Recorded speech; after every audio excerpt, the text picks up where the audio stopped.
Mini has a lot of history to it, especially the John Cooper Works brand, and this is their latest incarnation, probably the last of the petrol powered John Cooper Works. So in this review I'm going to review the Mini Cooper John Cooper Works Cabriolet.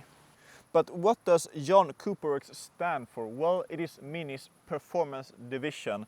When John Cooper Works put their hands on a Mini, you're sure to get a fast Mini. And obviously, because the name John Cooper Works is on this Mini, you can see as well that it's fast. More aggressive here in the front, the extra option stripes. Unfortunately, it's a sticker. They are not painted. That's a poor detail there, but you can see the mesh thing here in the front, and of course the radar or adaptive cruise control, and the extra air intakes on the sides to get some more cooling into the car.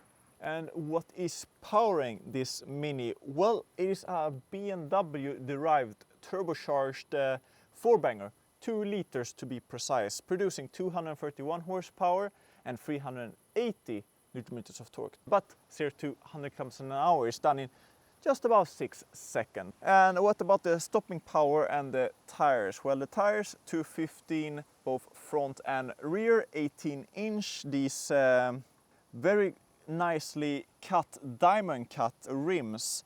The brakes are upgraded, but the diameter of the brakes is unchanged.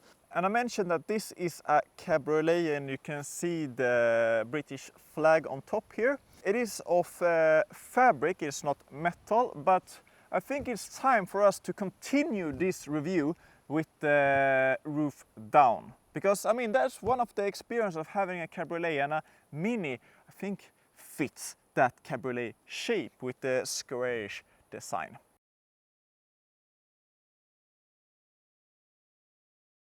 And it is now that you see that this is not a particularly big car. And it's quite interesting how Mini has decided to hide or not hide the soufflette or the fabric roof. It is just put here like some sort of spoiler. And having the roof down makes it very easy to show how much space it is in the back. So if I open the side door here, it's only 3 doors, the tailgate being one of them. The side door is quite large as well, so you have to be mindful when you open the door up and you have a car next to you. You have a lever at the side of the door or at the side of the seat, electrically operated, and then you just get in very easy. Then you sit down, fold down the seat. The seating position is actually not that folded forward, but of course it is quite tight in here. 2 of me next to each other would be on the limit. But I do have a cup holder, I do have a space for my keys perhaps. I would like maybe an armrest on the side or something, because I don't think that this would be very comfortable on very long journeys. But luckily I do fit, and luckily the seats on the back is in soft fabric, so my knees will not be crushed by anything. And welcome to the driver's seat of the Mini Cooper JCW. What a place it is to be. It's certainly unique. There's no digital gauge cluster or a gauge cluster at all. It is just this head-up display. Then you have the center infotainment system that is circular. And you have all the information that you want. I'll talk about it very, very soon, but I want to talk about the details, the fabrics, the design. There's a lot of recycled materials that you see throughout. Some John Cooper Works details that are scattered around. The seats that are John Cooper Works unique as well. Very comfortable on long journeys. However, the ventilation on them leaves something to be desired. If you're driving on long journeys, you'll be quite moist here in the back. But you get some neck support. The support on the back is very, very uniform, very, very good.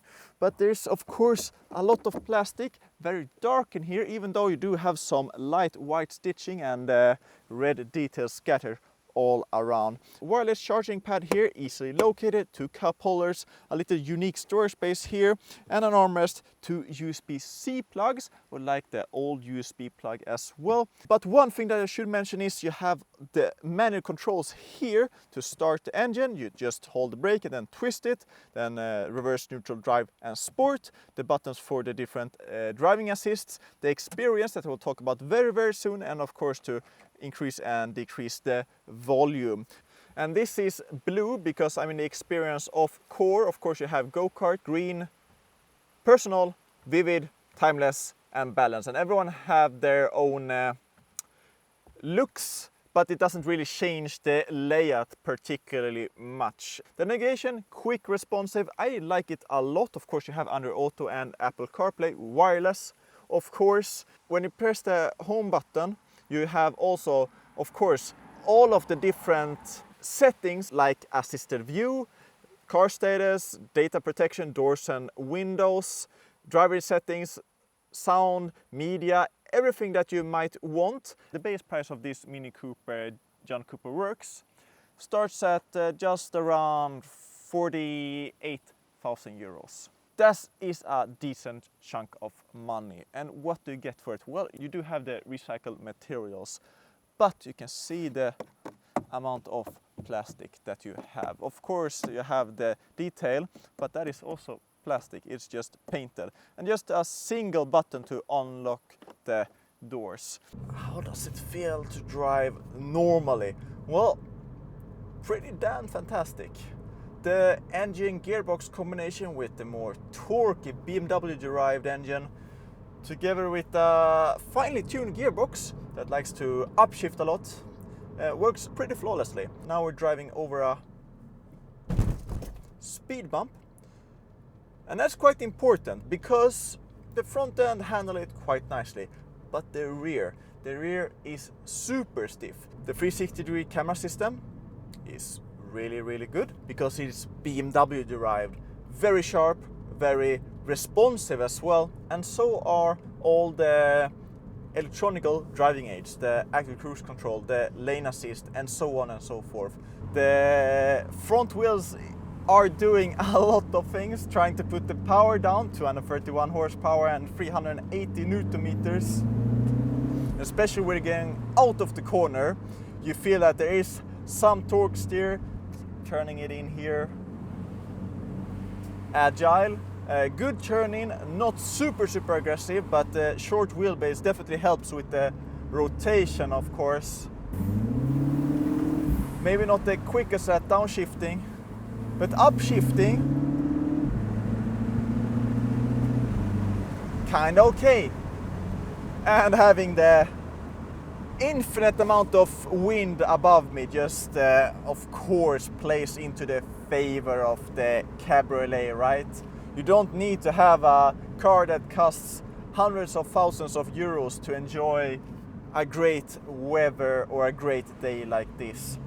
Ultimately, it's a very grown-up car, and you feel that in the best way possible, especially when driving it normally. The steering, the engine, the gearbox, it's more towards the laid-back setup. Then the JCW engineers have done their best to make this fun and behave the way a JCW car or model or experience should be like. I'm smiling, right? And that says a lot. But you do feel that the stiffness of the suspension spoils the driving experience slightly, right? But there are not a lot of cars that still exist in this category. The fantastic Ford Fiesta ST, the Hyundai Ioniq i20N, those are all gone. And if you want something that is a hot hatch, then you are looking at the Toyota Yaris GR, which costs a lot of money. But if you are looking at a slightly second-hand GR Yaris, slightly second-hand Honda Civic Type R FL5 or even a FK8, you're getting so much car for the money. But if you want the style, the chicness, the presence or the uniqueness of a Mini Cooper, and you want to drive fast, this is it. What are my conclusions for this Mini Cooper John Cooper Works Cabriolet? Well, you do feel that there is some magic at certain times with this John Cooper Works. The Mini Cooper all of itself is a phenomenally characterful car. You can just look at it from the outside. It has character and it looks different, and it's a Mini. The John Cooper Works details that it wants to be driven hard, the lineage, the history that it has, made me expect a lot of it. And while it at certain times shines, the stiffness that is always there with the suspension, together with an engine and gearbox combination that doesn't always invite to a very involving driving experience, make me not choose this because of the ultimate driving experience. This is almost one of the last in the smaller, powerful hot hatches. But is this what we have left? Makes me a little bit sad compared to what we have had with the Mini Cooper John Cooper Works, the SS. If I want something a little bit more fun of the Mini Cooper segment, I would definitely go for the S. This might not give the ultimate driving experience that you might want from a hot hatch, and especially at the price point.